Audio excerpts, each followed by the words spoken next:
ආයුබෝවන් The Nexus YouTube නාලිකාවට ඔබව සාදරයෙන් පිළිගන්නවා. අප අද ඔබ වෙත ගෙන එන්නේ ප්‍රඥාවෙන් අගතැන්පත්, ඉවසීමෙන්ද අගතැන්පත් වූ ධර්ම සේනාධිපති වූ අග්‍ර ශ්‍රාවක වූ සාරිපුත්ත මහරහතන් වහන්සේ පිළිබඳවයි. එක් කාලයක සාරිපුත්ත මහරහතන් වහන්සේ ජේතවනාරාමයේ වස්වැසුවා. වස් කාලේ ඉවර වෙලා චාරිකාවේ වඩින අවස්ථාව ලං වුණා. එවිට සාරිපුත්ත මහරහතන් වහන්සේ චාරිකාවට සූදානම් වෙන භික්ෂුන් වහන්සේලාගේ නම් කිව්වා. ඒ නම් අතර ඕවිට කියවුනේ අනුරුද්ධ, නන්ද, රාහුල ආදී ප්‍රසිද්ධ භික්ෂුන් වහන්සේලාගේ නම්. මේ අතර අසත්පුරුෂයෙක් පැවිදි වෙලා හිටියා. ඔහුට සැරියුත් තෙරුන් කෙරෙහි මහා ද්වේෂයක් ඇති වුණා. ඔහු මෙහෙම සිතන්න පටන් ගත්තා. එහෙමද? එතකොට අපි ප්‍රසිද්ධ නෑනේ. අපේ නම් කියවන්නේ නෑ නේද? තමුන්නාන්සේ ප්‍රසිද්ධ අයගෙම නම් කියන්න. ඒ උදවියත් එක්කම චාරිකාවේ වඩින්නේ වැඩිපුර ලාභ ලැබේ කියා හිතලද? ඇයි අපි ආවොත් ලැබෙන එකක් නැද්ද? හොඳයි, මමත් ප්‍රසිද්ධ වෙන්න අවස්ථාවක් ගන්නම් කියා. දැන් මේ පුද්ගලයා හිතුවේ ඉවසීමෙන් අගතැන්පත් වූ සාරිපුත්තයන් වහන්සේට නින්දා කොට ප්‍රසිද්ධ වෙන්නයි. අවස්ථාව එනකම් ඇඟිලි ගැන බලා හිටියා. ඒ වගේම අවස්ථාව පැමිණුණා. එදා සාරිපුත්ත මහරහතන් වහන්සේ සංඝ පිරිස සමග චාරිකාවේ වඩින්න පිටත් වෙද්දී අර භික්ෂුව නොදැක්කා වගේ පාර හරහට හිටගෙන හිටියා. සැරියුත් මහරහතන් වහන්සේ අයින් වෙලා වඩිද්දී සිවුරු කොන ඔහුගේ ඇඟේ වැදුනා. සැරියුත් මාහිමියන් වැඩම කොට ටික වෙලාවකින් එසෙල් කඳක් වගේ මොහොපිම වැටුණා. කෑ ගහගෙන නැගිට්ටා. බුදුරජාණන් වහන්සේ ළඟට කොන්දට අත තියාගෙන කොර ගගහ වැළපෙමින් පිටත් වුණා. එසේම ඔබ වහන්සේගේ අග්‍ර ශ්‍රාවක වූ තැනැත්තා මම වෙමි කියා මාව පෙරලගෙන පහර දීලා මන් දිහා නොබලා අඩු ගණනේ සමා වෙන්න කියලාවත් නොකියා චාරිකාවේ වැඩියේ කවුරුන් පහදවන්නදයි අවසන්න ස්වාමීනි කියා ඇසුවා. දැන්වත් මේ ශ්‍රාවකයාගේ සැබෑ චරිතය හඳුනාගන්න ස්වාමීනි, ඉවසනවා කියමින් මා වැනි අහිංසක භික්ෂූන්ට තලා පෙලා කටයුතු කරන අයුරු දැන්වත් දකින්න ස්වාමීනි, මහා ප්‍රඥාවන්තයයි කියමින් මේ කළ මෝඩකම ගැන දැන්වත් තේරුම් ගන්න ස්වාමීනියයි පැවසුවා. මේ අවස්ථාවේදී භාග්‍යවතුන් වහන්සේ ඒ අසත්පුරුෂයාට මොනයම් දෙයක්වත් වදාළේ නැහැ. මේ අවස්ථාවේ සාරිපුත්ත තෙරුන් ලවා උන්වහන්සේ කවුදැයි සංඝ පිරිසට පෙන්වා දිය හැකි බව බුදුරජාණන් වහන්සේ වටහා ගත්තා. භාග්‍යවතුන් වහන්සේ සාරිපුත්ත තෙරුන්ට ආපහු වඩින්න කියා පණිවිඩයක් යවුවා. මහා මොග්ගල්ලාන මහරහතන් වහන්සේ, ආනන්ද ස්වාමීන් වහන්සේ, සත්පුරුෂ භික්ෂූන් වහන්සේලාත් සැරියුත් මහරහතන් වහන්සේගේ මිහිරි වචන අසනු කැමැත්තෙන් ඉක්මනින් එතනට වැඩියා. බුදුරජාණන් වහන්සේ එසේ විමසුවා. පින්වත් සාරිපුත්ත, සැබෑවක්ද මේ භික්ෂුව කියන්නේ ඔබ පහර දුන්නලු, සමාව ගත්තේ නැහැලු, ආඩම්බර කමෙන් පිටත් වුණාලු. ඇත්තෙන්ම සිදු වූයේ කුමක්ද? ස්වාමීනි, භාග්‍යවතුන් වහන්සේ, මේ ආයුෂ්මතුන් වහන්සේට මම කිසිම හිරිහැරයක් කළේ නෑ. ස්වාමීනි, භාග්‍යවතුන් වහන්සේ, යම් කිසි කෙනෙක් තමන්ගේ කය පිළිබඳව සතිපට්ඨාන භාවනාවෙන් තොර නම් ඊබඳු කෙනෙක් අතෙන් නම් හිරිහැරයක් වෙන්න ඉඩ තියෙනවා. නමුත් ස්වාමීනි, භාග්‍යවතුන් වහන්සේ, මේ මහ පොළවේ පිරිසිදු දේවල් දානවා, අසුචි මල මුත්‍රාත් දානවා, එලත් සොටුත් ලේත් දානවා. නමුත් මහ පොළව ඒ ගැන හිරිකිතයක් ඇති කරගන්නේ නෑ. විරුද්ධ වෙන්නෙත් නෑ, ගැටෙන්නෙත් නෑ, අමනාප වෙන්නෙත් නෑ. මමත් ස්වාමීනි මෙත් සිත වඩන්නේ ඒ විදිහටයි. වෛර සිතක් තරහ සිතක් නැතුව ප්‍රමාණ කළ නොහැකි තරම්ම පතුරවන මෙත් සිතක් මට තියෙනවා. ඒ වගේම ස්වාමීනි, කවුරු හරි කෙනෙකුට සතිපට්ඨාන භාවනාවක් නැත්නම් ඉබඳු කෙනෙකුගෙන් තවත් කෙනෙකුට හිරිහැරයක් වෙන්න පුළුවනි.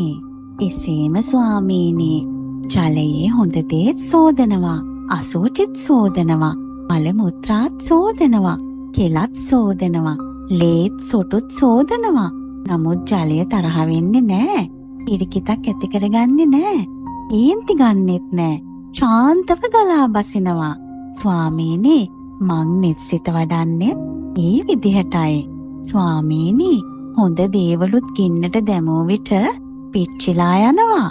අසූචි දැම්මත්, මල මුත්‍රා දැම්මත්, එල සොටු ලේ දැම්මත් ගින්නට පිච්චිලා යනවා.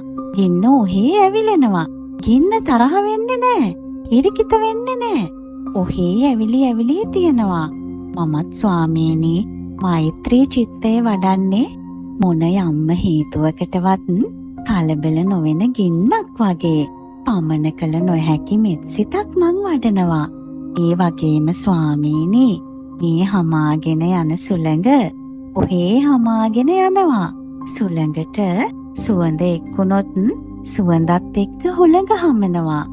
සුළඟට ගඳක් එක්කුණොත් ගඳත් එක්ක සුළඟ හමනවා. සුවඳ පිසදාගෙන හමන්නේ ලස්සනට පිපී තියෙන මල් රේණු අරගෙන විතරක් නෙවෙයි.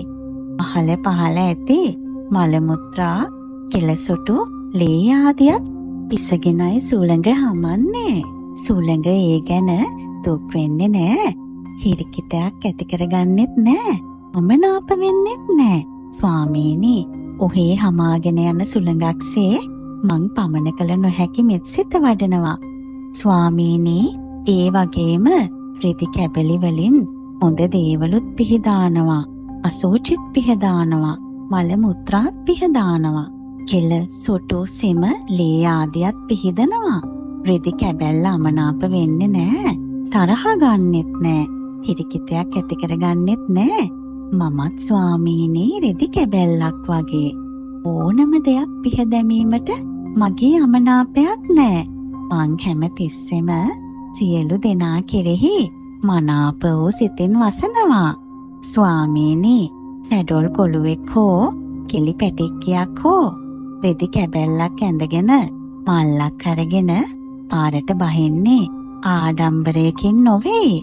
තේජස් ඇතුවත් නොවේ. හිතට අරගෙන නොවේ. මාන්නයකිනුත් නොවේ. අහංකාරකමකිනුත් නොවේ. අහිංසක නෝන්ජල් බවකිනුයි. මමත් ස්වාමීනි ඒ වගේ ආඩම්බරකම වීසි කරපු කෙනෙක්. මාන්නය වනසපු කෙනෙක්. අහංකාරකම පාගා දැමූ කෙනෙක්. අහිංසක බවින් මෙත් සිත වඩන කෙනෙක්. ස්වාමීනි භාග්‍යවතුන් වහන්ස අන්දික උදුරපු ගවයෙක් ඉන්නවා. ඌ කොතනක ඇවිත්තත් අනින්න යන්නේ නෑ. කවුරුවත් ගැහුවත් පාඩුවේ ඉන්නවා. කිසි කෙනෙකුට වදයක් නෑ. ස්වාමීනි, මං අංගලවපු ගවයෙක් වගේ. ආඩම්බර වෙන්න කියලා කිසිම දෙයක් මට නෑ. මං නිහතමානී සිතින් වාසය කරන්නේ අංගලවපු ගවයා කරඹාගෙන හන්දි ගානේ යනවා වගේ. සුගතයන් වහන්ස, ලස්සනට ඉන්න කැමති ළමයෙකුගේ හෝ ගැහැණු ළමයෙකුගේ හෝ කරේ කුණු වෙච්ච සර්පකුණක් දැම්මොත්, අලුකුණක් දැම්මොත් ඔහු ඒ ගැන හොඳටම ලැජ්ජා වෙනවා. හිරිකිත වෙනවා. කම්පා වෙනවා. සලිත වෙනවා. පා වෙනවා. ස්වාමීනි, මටත් මේ ශරීරය පේන්නේ ඒ විදිහටයි. මේ කුණු ශරීරය ගැන මගේ කිසිම පැහැදීමක් නෑ. ස්වාමීනි, සිදුරු 9ක් තියෙන අසූචි භාජනයක් තියෙනවා. ඒකේ අසූචි පුරවලා තියෙන්නේ. හැමතිස්සෙම මේ සිදුරු 9න් අසූචි ගලනවා. ඒ වගේ ස්වාමීනි, මේ ශරීරයත් මට පෙනෙන්නේ අසූචි භාජනයක් වගේ. සිදුරු 9කින් ජරාව වැగిරෙන පිළිකුල් දෙයක් හැටියටයි. මෙවැනි පිළිකුල් දෙයක් දරාගෙන කෙසේනම් මා ආඩම්බර වන්නද? ස්වාමීනි භාග්‍යවතුන් වහන්ස, ඉබඳු වූ මං නම් කෙනෙකුට පහර දී සමාව නොගෙන චාරිකාවේ වඩිනවා කිව්වොත් ඒක හරි පුදුම දෙයක්. අර භික්ෂුව හොඳට බය වුණා. හීන් දාඩිය දැම්මා. වෙවුලන්න පටන් ගත්තා. ඇඟ පණ නැතුව ගියා. බුදුරජාණන් වහන්සේ ඉදිරියේ වැඳ වැටුණා. අනේ භාග්‍යවත් බුදුරජාණන් වහන්සේ මට සමා වෙනසේක්වා. මං කිව්වේ බොරුවක්, අසත්‍යයක්, අභූතයක්. මට දැන් තේරෙනවා ඒකේ බරපතලකම. අනේ මං සංවර වෙන්න කැමතියි. යා පැවසුවා. පින්වත් සාරිපුත්ත, ඉක්මනට මේ හිස් පුද්ගලයාට සමාව දෙන්න. නැත්නම් මේ හිස් පුද්ගලයාගේ හිස සත් කඩකට පැලී යාවේ. ඒ විට සාරිපුත්තයන් වහන්සේ ඒ භික්ෂුවට සමාව දුන්නා. භික්ෂූන් වහන්සේලා මේ ගැන කතා වුණා. එවත්නි, හරි පුදුමයි. සැරියුත් තෙරුන්ගේ සිතේ කිසි කලබලයක් නෑ. ඇහි බැම හැකිලුනේ නෑ. ඇස් ලොකු වුණේ නෑ. රවල බැලුවේ නෑ. දත් සැපුවේ නෑ. කලබලෙන් අතපය සෙලෙව්වේ නෑ. හඩි මුඩියේ ඇවිත්තෙත් නෑ. හදවත වේගයෙන් ගැහුනෙත් නෑ. බොත ගැහුනේ නෑ. දාඩිය දැම්මෙත් නෑ. හරි පුදුමයි. කිසිම වෙනසක් නෑ. හැම වෙලාවෙම එක වගේ.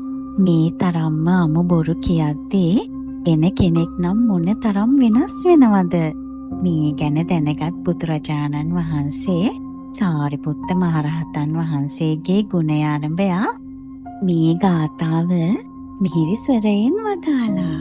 හොඳ දේ හා නරක දේද පොළවේ දමද්දී කලබලයක් නෑ පොළවට කරදර වෙද්දී. නිකලෙස් රහතුන්ගේ සිත පොළව වගේමයි. පොළවෙහි ගැඹුරට සාරා සිට වූ ගල්ටඹක් ඇද්ද කොපමණ වේගෙන් හැමුවද සුළඟට නැහැ බය වෙන්නේ. යහපත් පිළිවෙත් ඇති ඒ රහතුන්ගේ නිකලෙස් සිත අටලෝ දහමට කිසිදා තැතිගන්නේ නැත්තේමය. මඩත් සමග එකතු නොවුණු මහා විලක්සේ කම්පා නොවන සිත් ඇති රහතුන් එලෙසේ ඉපදෙනා මැරෙනා සසරින් ඉතිරව ඇත සුවසේ. එසේම බුදුරජාණන් වහන්සේ වදාළේ නිතරම සැරියුත් මහරහතන් වහන්සේවත් මොග්ගල්ලාන මහරහතන් වහන්සේවත් ඇසුරු කරන්න කියලයි. ඉන්වත් මහණෙනි, සැරියුත් මුගලන්ව ඇසුරු කරන්න. සැරියුත් මුගලන්ව සේවනය කරන්න. සැරියුත් මුගලන් මහා නුවණැති දෙදෙනෙක් සබ්‍රහ්මචාරීන් වහන්සේලාට බොහෝ සෙයින් උපකාරය කරනවා.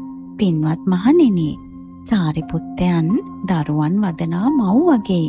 මොග්ගල්ලානයන් උපන් දරුවන්ට කිරි දෙන කිරි මව් වගේ. පින්වත් මහණෙනි, සාරිපුත්තයන් සංඝ පිරිස සෝවාන් ඵලයට පමුණුවනවා. මොග්ගල්ලානයන් ඉතිරි මාර්ග ඵලවලට උදව් කරනවා.